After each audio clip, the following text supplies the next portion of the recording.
As células são as menores unidades de vida de um organismo.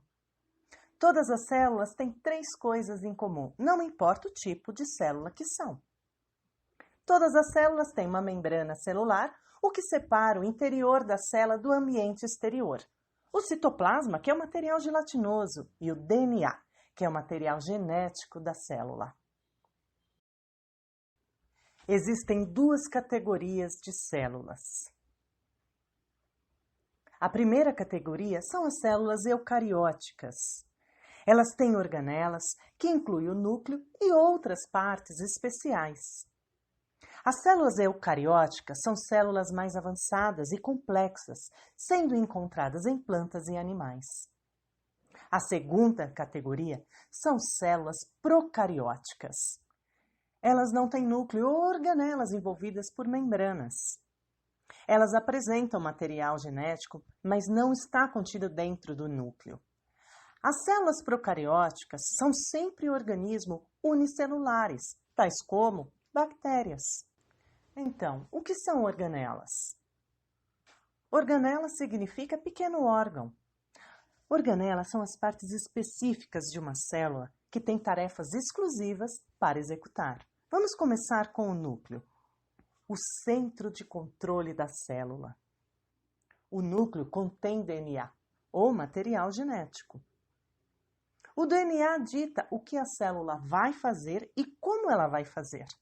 Cromatina é o emaranhado onde o DNA se encontra espalhado, encontrado no interior da membrana nuclear.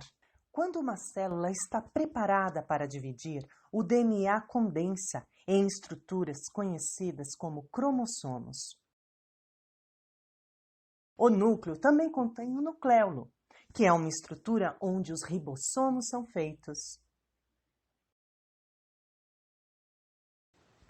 Depois dos ribossomos deixarem o núcleo, eles terão a importante tarefa de sintetizar ou fazer proteínas. Do lado de fora do núcleo, os ribossomos e o resto das organelas flutuam no citoplasma, que é uma substância gelatinosa. Os ribossomos podem passear livremente dentro do citoplasma ou se anexar ao retículo endoplasmático, às vezes abreviado como ER.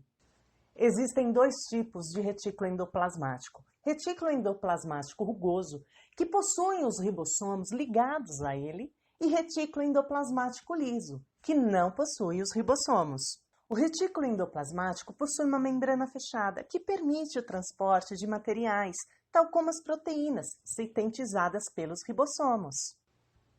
As proteínas e outros materiais emergem do retículo endoplasmático em pequenas vesículas, onde o aparelho de Golgi, às vezes chamado de complexo de Golgi, as recebem. As proteínas movem-se dentro do aparelho de Golgi, onde elas são personalizadas em formas que as células podem usar. O aparelho de Golgi faz isso ao dobrar das proteínas em formas utilizáveis ou adicionando outros materiais, tais como lipídios ou carboidratos. Vacúolos são estruturas em forma de saco que armazenam materiais diferentes.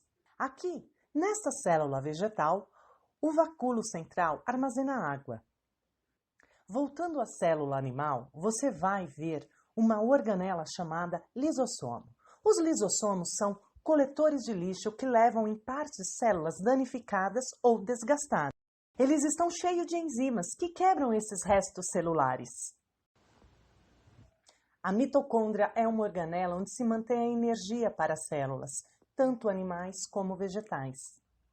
Durante um processo chamado respiração celular, as mitocôndrias fazem moléculas de ATP, que fornecem a energia para todas as atividades das células. As células que precisam de mais energia têm mais mitocôndrias. Enquanto isso, a célula mantém a sua forma através do citoesqueleto. O citoesqueleto inclui os microfilamentos filiformes, que são feitas de proteína, e os microtúbulos, que são tubos finos e ocos. Alguns organismos, tais como plantas, são fotoautotróficas, o que significa que captam a luz solar para transformar em energia. Possuem células como uma organela chamada cloroplasto. Cloroplasto é aonde acontece a fotossíntese. É verde porque tem um pigmento verde chamado clorofila. As células vegetais também têm uma parede celular, fora as membranas, de forma a apoiar e proteger a célula da planta. As células animais não têm uma parede celular. Existem muitas outras estruturas únicas que têm apenas em algumas células. Aqui estão apenas algumas. Nos seres humanos, por exemplo, o trato respiratório é revestido com células que têm cílios. Esses são semelhantes a pelos microscópicos que podem se mover em ondas. Esse recurso ajuda a capturar partículas inaladas no ar e expulsá-los quando tossir. Outra característica única em algumas células são os flagelos. Algumas bactérias possuem flagelos. Um flagelo é como uma pequena cauda que pode ajudar no movimento da célula. A única célula humana que possui o flagelo é o espermatozoide. Em resumo, lembre-se, as células eucarióticas são células vegetais e animais com um núcleo e organelas envolvidas por membranas. As procarióticas são organismos unicelulares, sem organelas. Todas as células têm uma membrana celular, citoplasma e material genético. E apenas as células vegetais têm cloroplastos. Ambas as células, vegetais e animais, possuem mitocôndrias.